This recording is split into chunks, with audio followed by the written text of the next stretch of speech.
어제 말씀에서는 11장 말씀에서는 다윗이 왕으로 헤브론에서 기름 부음을 받아서 온 이스라엘의 왕으로 되는 말씀을 보았는데 12장 말씀은 시간적으로 보게 되면 거꾸로 이게 돌아가는 겁니다. 아직까지 헤브론에서 왕으로 기름 부음 받기 전에 그리고 시글락에 아직 있었을 때에가 시글락에 있었을 때 또 요새에 있었을 때에 그리고 이제 마지막에 오늘 보았던 말씀이 또한 헤브론에서 기름 부음을 받는 그런 상황에 대하여서 이렇게 나옵니다. 그러니까 거꾸로 이렇게 다시 한번 쭉 설명하는 그러한 말씀입니다. 오늘 사실의 다윗의 인생 가운데에서 가장 힘든 시기가 언제였을까 한번 생각을 해보게 되면 물론 모든 시기가 다윗이 왕이 되기 전에 헤브론에서 왕으로 기름 부음 받기 전에 모든 시기가 힘들었을 것이고 또 왕이 된 후에도 압살롬에게 쫓길 때에는 굉장히 힘들었을 것이다라는 그런 생각도 듭니다. 그러나 다윗에게 또 굉장히 많이 기억에 남는 그러한 시기 중에 하나가 바로 시글락에 있었을 때가 바로 힘들지 않았을까라고 생각을 해봅니다. 왜냐하면 다윗이 사울에게 쫓겨서 거의 한 10년을 넘는 시간을 사울에게 이렇게 쫓겨다니는 그러한 시간인데 이 쫓겨다니는 그 시간이 한 1년 정도도 힘들고 2년 정도도 힘든데 거의 한 10년 정도 됐다 그러면 그 마음속에 어떤 마음이 들었을지 아무리 열심히 기도해도 하나님께서 응답해 주지 않는 것 같아서 조금 약간 포기하는 마음도 들지 않았을까라는 생각도 해봅니다. 그때 그 다윗이 어디로 갔었냐면 그렇게 힘들었을 때에 그 다윗이 사울을 피해서 시글락에 숨었습니다. 오늘 1절 말씀을 보면 다윗이 기스의 아들 사울로 말미암아 시글락에 숨었을 때에 라고 나오는데 이 사건은 사무엘상 27장 1절과 2절 말씀에서 이 사건을 이렇게 기록하고 있습니다. 다윗이 그 마음에 생각하기를 내가 후일에는 사울의 손에 붙잡히리니 블레셋 사람들의 땅으로 피하여 들어가는 것이 좋으리로다. 사울이 이스라엘 온 영토 내에서 다시는 나를 찾다가 단념하리니 내가 그의 손에서 벗어나리라 하고 다윗이 일어나 함께 있는 사람 600명과 더불어 가드왕 마옥의 아들 아기스에게로 건너가리라. 물론 다윗의 마음속에는 지금까지 여호와 하나님께서 지켜주셨지만 그러나 이제는 한계 상황에 부딪혔다라고 다윗도 스스로 인정하는 것이죠. 왜 다윗이 그렇게 인정했을까 생각을 해보면 그 사무엘상 26장, 27장 이 사건 바로 벌어지기 전에 26장 말씀을 보게 되면 무슨 말씀이 나오냐면 10사람이 그 다윗이 있는 그 곳이 어디인지를 사울에게 알려줍니다. 이 10은 어디냐면 유대 그 광야에 있는 곳입니다. 이 10사람은 다윗과 먼 친척이라 할 수 있을지 모르지만 같은 유다 지파에 속한 사람으로 다윗을 숨겨주고 보호해줘야 될 사람인데 26장뿐만 아니라 앞에도 보게 되면 23장에서도 두 번씩이나 사울에게 다윗이 어디 있는지를 알려줍니다. 결국 이렇다는 얘기는 더 이상 가족 안에서도 그 보호를 받기가 힘들다라는 그러한 의미죠. 그러다 보니까 이제는 내가 사울의 손을 피하기가 힘들겠구나 하면서 후일에는 사울의 손에 붙잡히리니 하면서 블레셋 사람에 도망가는 것입니다. 지금까지 한 10년 정도 사울에게 쫓겨다녔으니까 이전에 처음에 사울에게 쫓겨다녀갖고 갔을 때에는 그 블레셋 왕이 다윗을 죽이려고 하였었지만 이제는 10년 정도 쫓아다니니까 그 주변의 사람들이 다윗이 사울에게 쫓겨다닌다라는 것을 알기 때문에 이제 그 블레셋 아기스 왕이 다윗을 맞아줍니다. 근데 그때 갔을 때 그의 마음에 어떤 마음이 있었을까요? 이제 가족에게도 숨어있기가 힘들구나.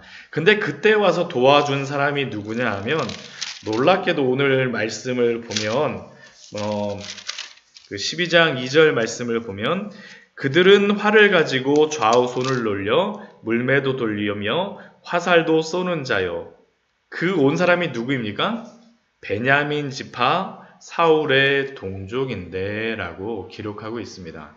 가장 힘들 때에 자신의 가족에게까지 어쩌면 위협을 받고 있는 다윗에게 누가 와서 도와주냐 하면 바로 사울의 동족이 와서 도와주는 겁니다. 놀랍지 않습니까? 하나님이 이렇게 위로해 주시는 놀라운 은혜.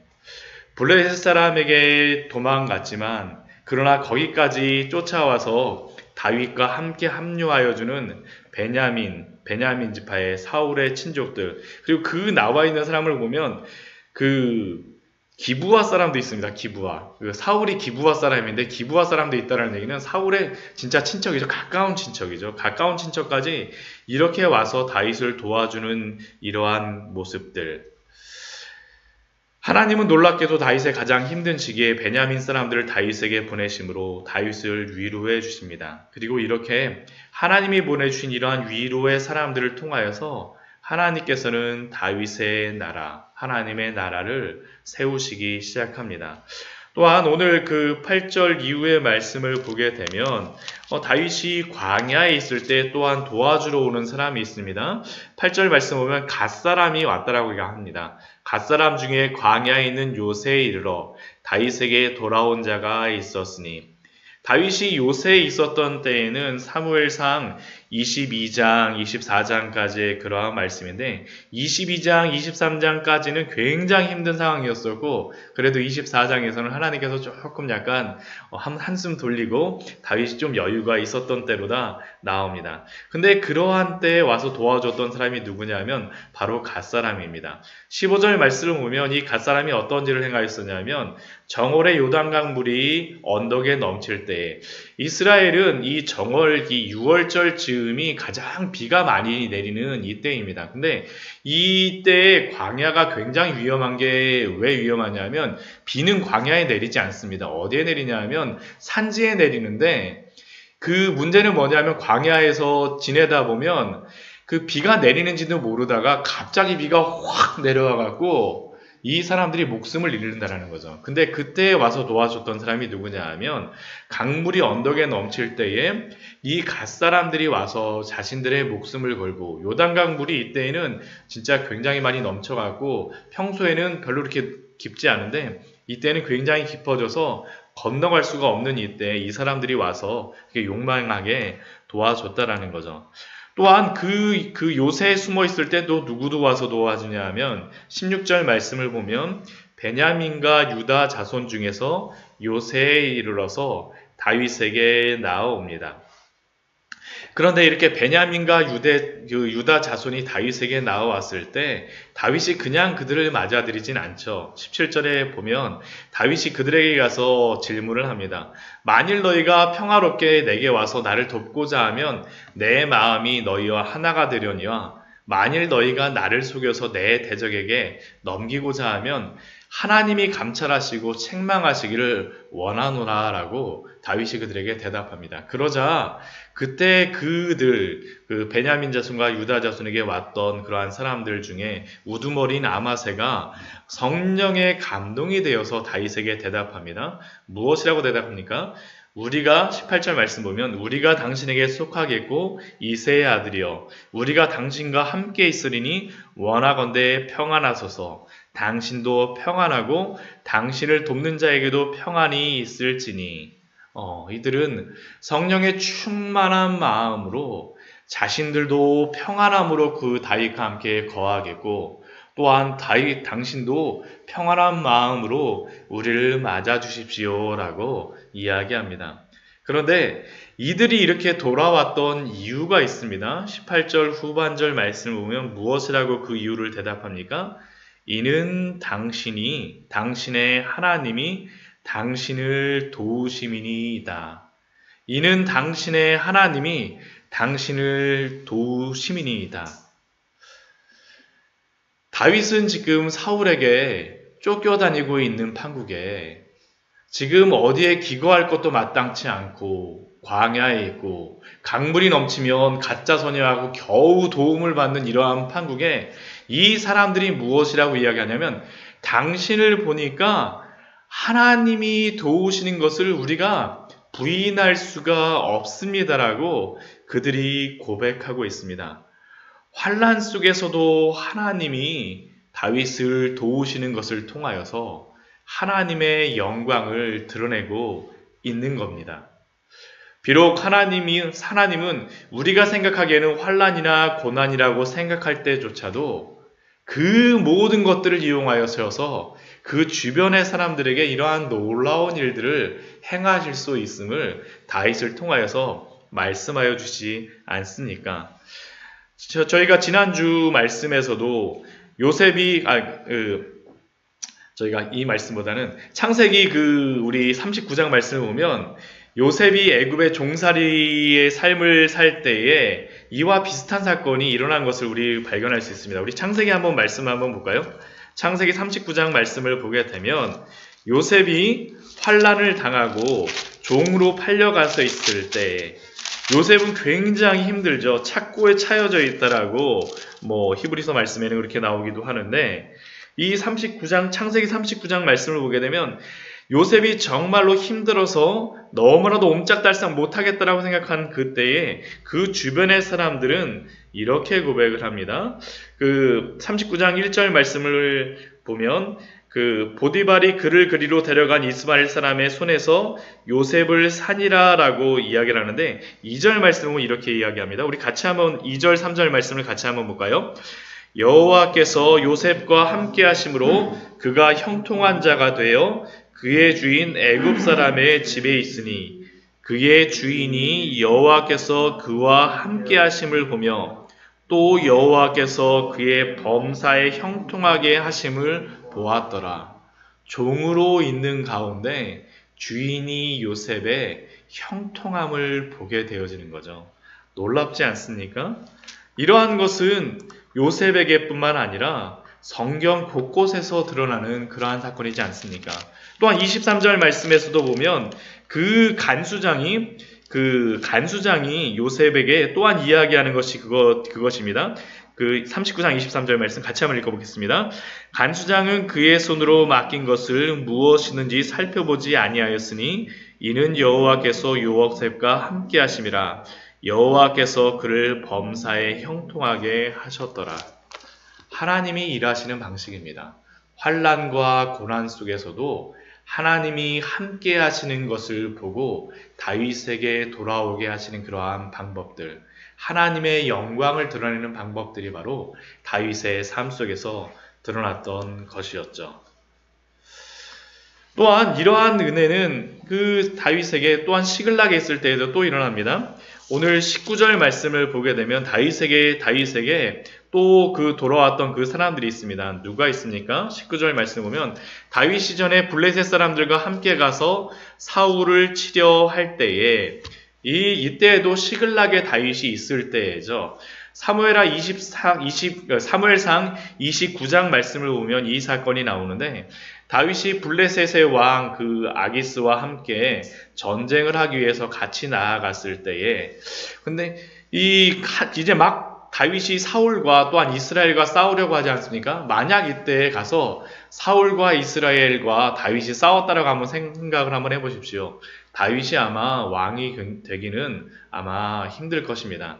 그런데 그러한 때 어떤 일이 벌어지냐 하면 블레셋 사람들이 다윗이 자기들과 함께하기를 원하지 않습니다. 왜 그렇습니까? 다윗이 만약 그 전쟁터에서 우리를 배반하면 어떡하냐라는 게 그들의 이유였습니다. 우리 머리가 위태할까 하노라 함이라. 오늘 19절 말씀 보면 그렇게 이야기를 하죠. 그래서 다윗은 그들과 전쟁을 하지 못하고 다시 시글락으로 돌아오게 됩니다. 아마 이렇게 돌아오는 다윗의 마음속에 여러 가지 생각이 들었을 것입니다.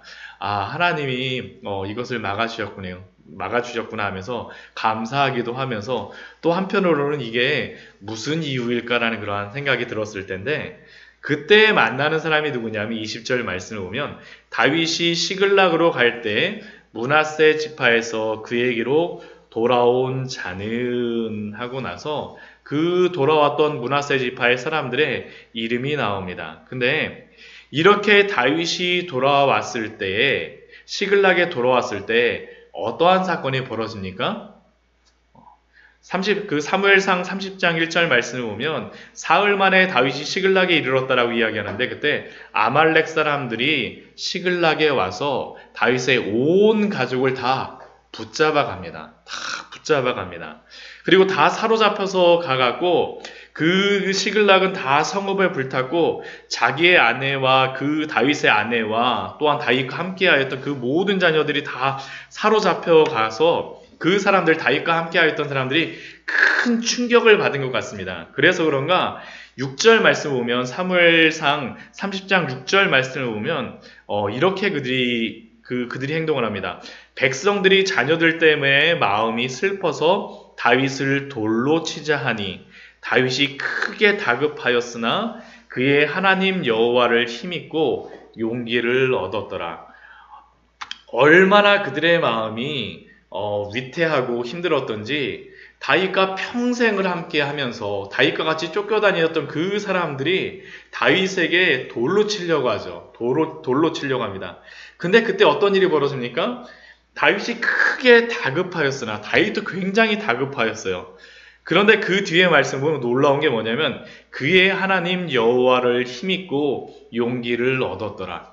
저는 이 말씀을 보면서 어떻게 도대체 다윗이 돌로 치려고 하는데 용기를 얻었을까라고 생각을 했었는데, 저는 오늘 읽은 말씀이 바로 그 때문에 말씀하신 것이 아닌가라는 생각이 들더라고요. 어제 말씀을 보면서 제가 굉장히 많은 은혜를 받았었는데, 오늘 므낫세 지파 사람들이 온 때가 언제입니까? 시글락으로 간 때에.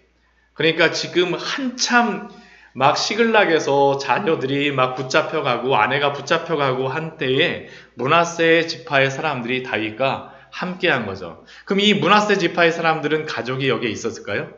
같이 있지 않은 거죠. 적어도 이 사람들은 객관적이었던 사람입니다. 적어도 그 환란을 당하지 아니하던 사람입니다.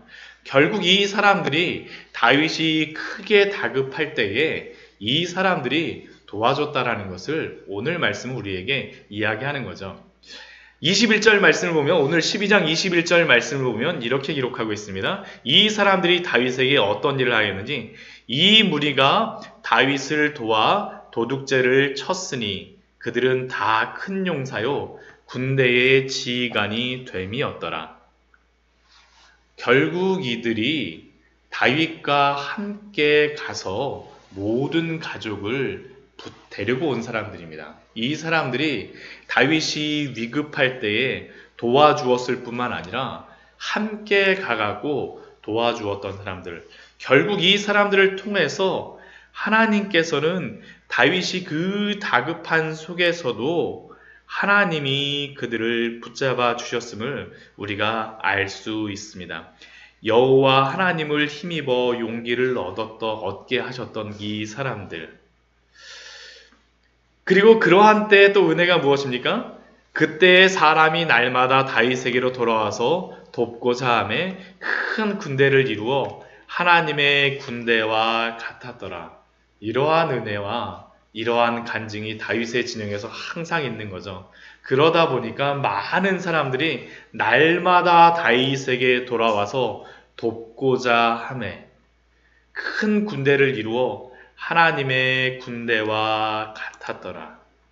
하나님의 군대가 다른 것이겠습니까? 하나님이 함께 하시는 것을 보게 되면 하나님의 군대가 아니겠습니까? 또한 이러한 다윗을 향하여서 같이 모든 사람들이 와서 이러한 일들 후에 사울이 죽은 후에 어떤 일이 있습니까? 23절 이후에 보게 되면 헤브론의 사람들이 와서 다윗에게 기름 붓는 그러한 장면들이 나옵니다. 그때 왔던 사람들이 23절에서부터 그 뒤에 오늘 37절까지 보면 함께하였던 그 사람들이 나옵니다. 그 사람들의 숫자를 세어보게 되면 한 30만 명 정도가 되어집니다. 30만 명 정도가 와서 다 다윗을 왕으로 세우기를 기뻐하였던 것이죠. 근데 그때 왔던 그 사람들의 마음이 어떠한 마음입니까? 32절 말씀을 보면 그 사람들의 마음을 이렇게 이야기합니다. 이사갈 자손 중에서 시세를 알고 이스라엘이 마땅히 행할 것을 아는 우두머리가, 결국 그들이 이때에 와서 다윗을 왕으로 삼으려고 하였던 것은 시세를 알고 상황을 분별하는 사람들이었다는 것입니다. 하나님이 다윗을 세우시는 것을, 왕으로 세우시는 것을, 그렇기 때문에 그들이 마땅히 행할 것이 무엇인지를 알았기 때문에 이들이 왔던 것이죠. 또 그들의 마음이 33절 말씀에서는 또한 이렇게 이야기합니다. 스불론 중에서 모든 무기를 가지고 전열을 갖추고 두 마음을 품지 아니하고 시대를 분별하는 마음으로 사울과 다윗에게 마음이 갈라지는 것이 아니라 한 마음을 가지고 왔었던 그러한 사람들, 그 사람들이 함께 와서 다윗을 왕으로 세우죠. 그리고 이 사람들의 마음을 또한 38절 말씀에서는 이렇게 기록합니다. 38절 말씀 우리 같이 한번 읽어볼까요? 이 모든 군사가 전열을 갖추고 다 성심으로 헤브론에 이르러 다윗을 온 이스라엘 왕으로 삼고자 하고 또 이스라엘의 남은 자도 다 한 마음으로 다윗을 왕으로 삼고자 하여 성심으로 한 마음으로 다윗을 왕으로 삼고자 하는 그러한 사람들이 바로 다윗에게 기름 부었습니다. 이 성심이라고 하는 것은 어떤 의미냐 하면 이게 샬롬의 마음입니다. 샬롬의 마음. 샬롬이라고 하는 것이 샬롬이라는 게 완전하다, 온전하다라는 그러한 의미인데, 완전하고 온전한 마음, 그리고 평안한 마음으로 한 마음으로 와서 다윗을 왕으로 삼고 다윗에게 같이 기름 부음으로 말미암아 하나님의 나라를 이루었다라는 거죠. 그래서 40절 말씀을 보면 그들 가운데 있었던 것이 무엇입니까? 이는 이스라엘 가운데에 기쁨이 있음이더라. 다윗의 진영에는 기쁨이 있었음을 우리에게 알려주고 있습니다. 결국 이 말씀은 역대기에 살았던 그 사람들에게 또한 하는 말씀입니다. 포로에서 돌아온 그 사람들에게 어떻게 하나님 앞에 돌아가야 될지, 사실 그들에게도 포로에서 돌아와서 무슨 힘이 있고 무슨 능력이 있고 무슨 대단한 재물이 있겠습니까? 그들이 이야기할 수 있었던 것은 하나님을 중심으로 하나님 앞에 신실한 믿음으로 나아가자라고 이야기했을 것입니다. 그들에게 이야기했던 그 가장 은혜로운 말씀이 무엇이었을까요? 바로 다윗의 이러한 어려운 가운데에서도 하나님이 함께하여 주시는 그 은혜를 같이 맛보자라고 말하지 않았을까요? 우리가 하나님 나라에서 살아가는 것도 동일한 것 같습니다. 우리가 교회를 이루고 하나님의 일들을 행하고 할 때 이러한 기쁨들, 하나님의 함께하심들을 우리가 맛보았으면 좋겠습니다. 우리가 고난 중에서도 우리를 통하여서 하나님의 영광이 드러나고, 또한 우리가 하나님의 일을 하고자 할 때 한 마음으로 성심으로 또한 기쁨 가운데 행할 때 하나님의 영광이 또한 우리 가운데서도 드러날 줄 믿습니다. 오늘도 이러한 귀한 은혜 가운데 우리 지내시는 우리 귀한 성도님들 되시기를 축원합니다.